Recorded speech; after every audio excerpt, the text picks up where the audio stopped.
This is part A of assignment 1 for Business Advisory Services, done by Johan, Daniel and Nick. We chose to do our assignment on Everest Foods, which is a small ice cream manufacturer based out of Victoria. I'm Daniel and I'll be talking about the distribution channel for Everest Foods. Everest receives inputs for their products from a whole range of different companies. For example, milk and cream comes from Paul's and flavours comes from a company called Sensient. These goods are obviously processed within the production factory at Everest and stored on site in the blast freezer for a period of 2 days before the product is ready for sale. From here, goods are transported to the main storage hubs in Epping in Victoria and Ingleburn in New South Wales. Once arrived, a stock take is done on the incoming goods as a quality control measure. The next part of the distribution channel comes in 2 parts. The first part relates to orders for New South Wales and Victoria. These orders get sent to the storage facilities from the head office and are picked by the storeman and are loaded onto Everest trucks to be delivered to customers, such as restaurants, cafes and hospitals. The second part relates to all orders for locations excluding Victoria and New South Wales. In this scenario, refrigerated transport companies such as Burl, ACCT and Fresh Freight pick goods up from the storage facility and deliver them to different distributors and wholesalers.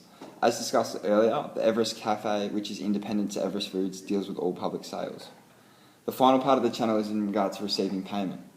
The timing of payment is being received is dependent on the customer's credit terms that has been agreed to with Everest. For example, some customers may pay cash on deliveries to the drivers, whereas some are on 7-day accounts, some are even end-of-month accounts.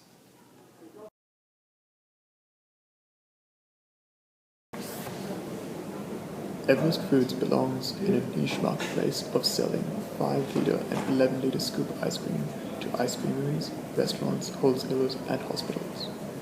Everest Foods have a cafe outlet that is independent to them, but fulfill the purpose of selling to the general public.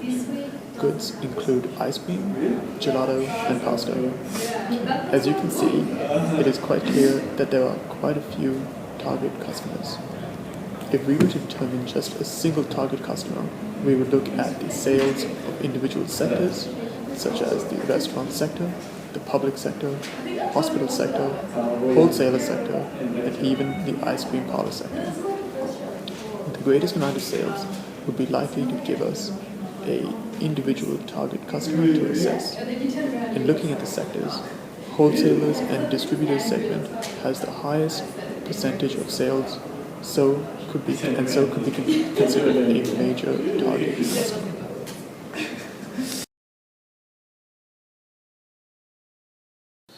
The core resources, competencies and key processes are relatively intertwined at Everest. The number one resource that Everest believes is paramount to their success is the quality of their product. Everest believes that their product is world class and is the main reason that customers stay loyal to the brand. Therefore, they are very cautious of making changes to popular products as a way of reducing costs, as they don't want to put loyal customers offside. Their competitive advantages strategy at Everest Foods has employed is that of a local differentiator, as they believe their product is significantly better. Everest Foods also offer kosher and halal choices and provide hazard analysis and critical control points on their website. Another key resource to Everest is the knowledge of the sales team. The National Sales Manager has been working at Everest for 17 years and has weekly meetings with all staff to discuss current market trends, new products, new ideas and such like things. From here, the sales staff go out to see existing and prospective customers about new opportunities. Everest has an easy-to-use website that all can access. The viewer can clearly navigate through different sections and find information that is relevant. There is also a contact section which allows viewers to be able to approach Everest Foods. Everest also underlines the quality and range of their products.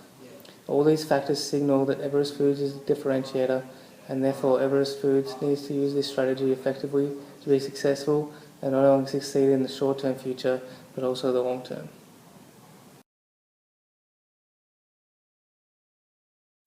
In closing, Everest has a wide range of target customers due to their niche product that they produce. This strong demand, which is nationwide, means that they need to have different processes in regards to distribution according to where the demand needs to be met. Everest's strong focus on knowledge, quality and accessibility are the key areas that make them so successful.